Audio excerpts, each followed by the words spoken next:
मेहंदी लियाई द मोती झील से जाई के साइकिल से ना। पिया मेहंदी लियाई द मोती झील से जाई के साइकिल से ना।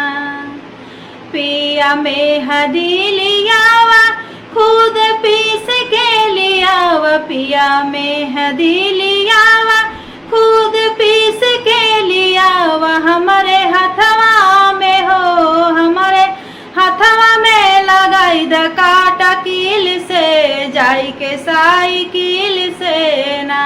पिया मेहंदी लियाई द मोती झील से जाई के साइकिल से ना। पिया मेहंदी लियाई द मोती झील से जाई के साइकिल से ना।